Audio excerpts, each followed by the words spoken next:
Apo ng time, bigay ng Panginoon Diyos. Maraming salamat po, Panginoon Diyos, sa bigay mo. Apo ng sa amin sa pagkakataon nito. Amen. That's good. All the time. Kain na po tayo. Brown rice at saka red rice, pinag-mix ko po. Meron kami piritong galonggong, may fishball at sausawang masarap na suka. Nagawa ni Sheila. Okay. Kain na po na tayo dyan. Ito Kasi na. po tatandaan po natin na yung daluyan ang tubig sa kalye, puro galing din sa kanal. Ayon sa DOH, bagamat puno pa rin ang mga ospital, mas manageable na ang bilang ng mga pasyente. Nagpa-plateau, ibig sabihin hindi na siya tumataas, flat na siya or pwedeng buwababa na rin. Ibig sabihin, ang ating incubation period, nalampasan na natin yung kasagsagan. Pero higit 2 linggo matapos ang habagat at sunod-sunod na bagyo, posibleng makita pa rin ang patuloy na pagdating sa ospital ng mga may leptospirosis. Ito'y dahil may mga pagkakataon na umaabot ng 1 buwan ang incubation period. Ayon sa infectious diseases specialist na si Dr. Roger Solante, ang paglala ng sakit ay posibleng dahil sa 3 bagay. Ang mataas na level ng bakterya sa katawan ng tao, ang dami ng bakterya sa sinuong na tubig, at ang delay sa pagkonsulta sa doktor. Sa Santa Ana Hospital, activated na ang leptospirosis fast lane, kaya mabilis na naiaakyat sa Manila Infectious Disease Control Center ang mga pasyente para ma-manage ang sakit. Dahil dating COVID facility ang NIDCC, bawat pasyente ay may kanya-kanyang kwarto. Sa ngayon, 27 pasyente ang may leptospirosis doon. Ilan sa kanila, sumasailalim na sa dialysis. Gaya ng mga ospital ng Manila LGU, may leptospirosis fast lane na rin ang 19 na DOH hospital sa buong Metro Manila. Karamihan kasi sa 2,396 na kabuuang kaso ng leptospirosis sa bansa. Dito sa Metro Manila, naitala. Rafael Bosano, ABS-CBN News.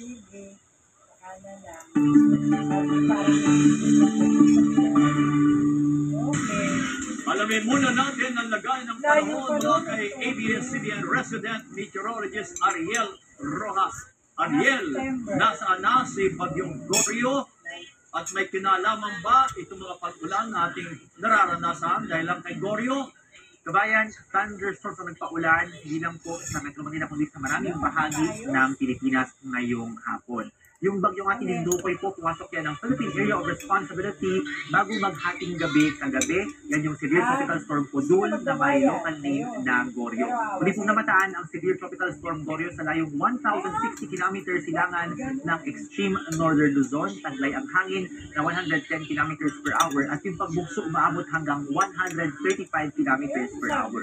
Sa mga susunod na araw, generally ay pa-west-northwest ang magiging pagkilos ng bagyo sa gitna ng hilagang bahagi ng Philippine Sea. Malakas pa yan, aabot ng typhoon category habang tinutumbok ang direksyon ng Taiwan kung saan ito inaasahang maglalandfall Miyerkules ng hapon. Makakalabas na po ng PER ang bagyo pagsapit ng Miyerkules ng gabi. Kung bababa pa ang track ng bagyo ay pwedeng magtaas ng wind signal sa Batanes o ilang bahagi ng Babuyan Islands, kaya matindi po nakaantabay sa update ukol sa bagyong Goryo. Sa rainfall forecast ng The Weather Company para bukas August 12 sa Luzon, maaraw at tuyo pa sa maraming lugar sa umaga at tanghali. Pero sa hapon, may mga pagulan na po dito sa Mindoro, Calabarzon at Bicol Region. At meron din po thunderstorms dito sa May Cordillera bandang oras ng hapunan. May mga pagulan pa sa ilang bahagi ng Isabela, San Luzon, maging sa May Calabarzon at Camarines Provinces pagsapit ng gabi. Sa Palawan, maulan sa buong probinsya mula bago magtanghali hanggang hapon, pero mawawala na yan bago lumubog ang araw, tuloy-tuloy hanggang pagsapit ng gabi. Sa Visayas, uulan sa umaga dyan po sa isla ng Siquijor, pero mula po hapon ay halos buong Kabisayaan na ang makakaranas ng mga pagulan, lalo dito sa may mga isla ng Panay, Negros, naging sa Samar at lalo sa Leyte. Sa gabi, maulan pa dito sa may Central Visayas.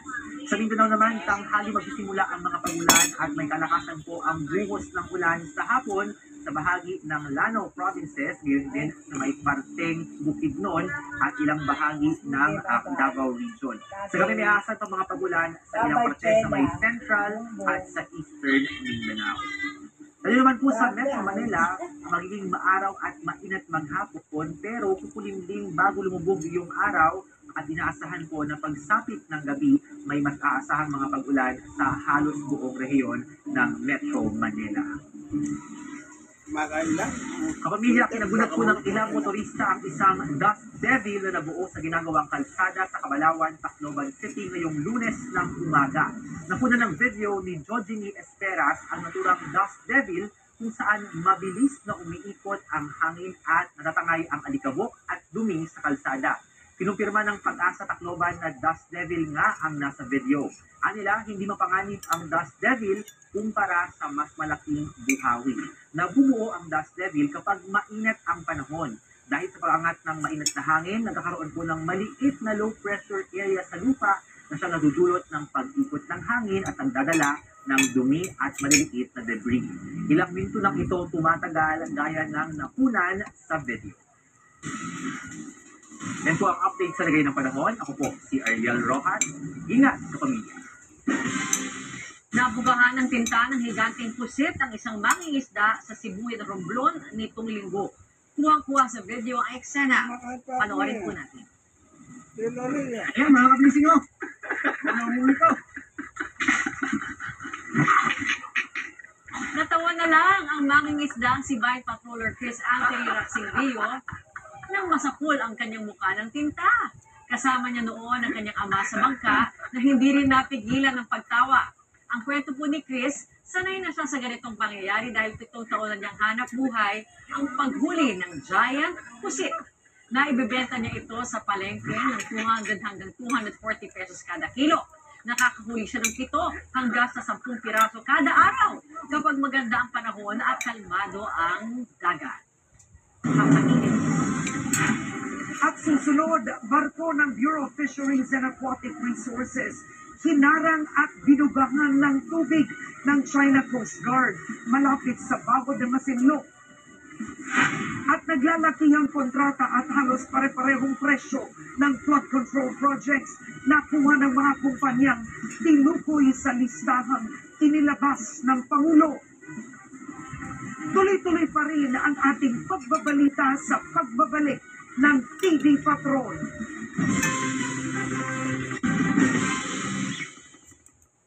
Ang Monday, nagiging manhid day. Tuesday, tusok-tusok day. Wednesday, nerve pain day. Pabalik-balik na lang. Try Neurobion. It's 4 times B12 versus the generic brand. Helps repair nerve damage from the source so symptoms don't bother you again. Neurobion.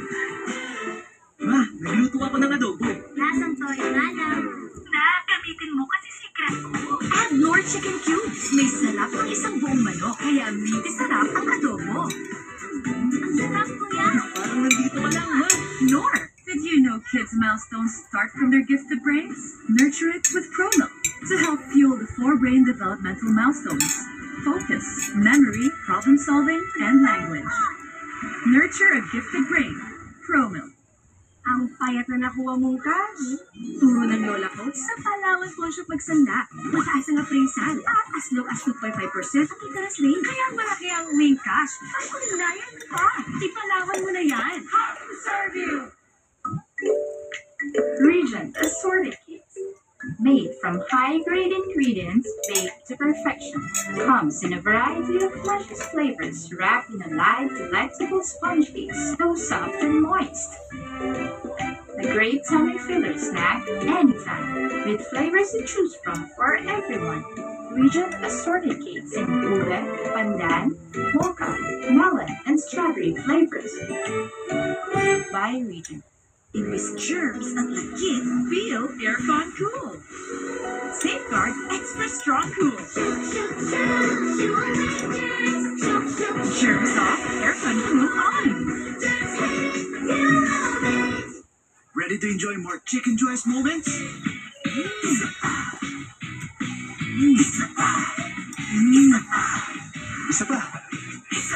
Chicken Joy!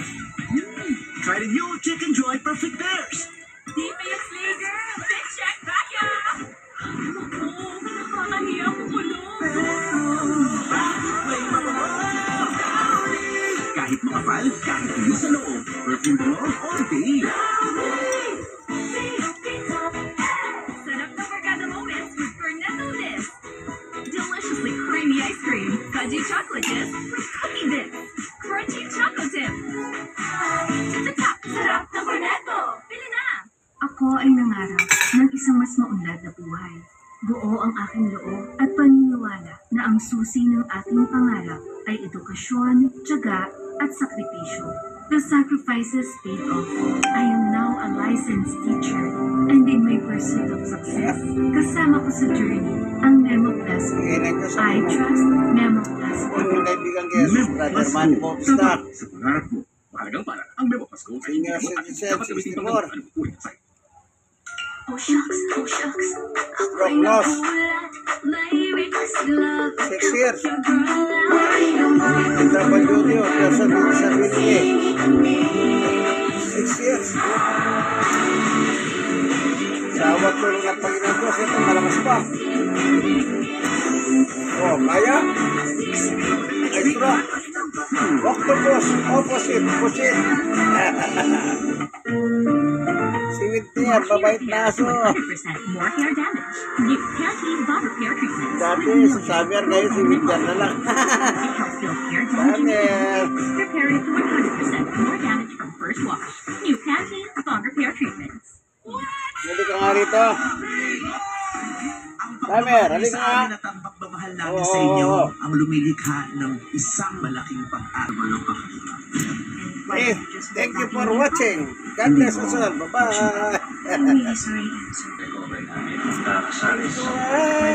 Eyes on the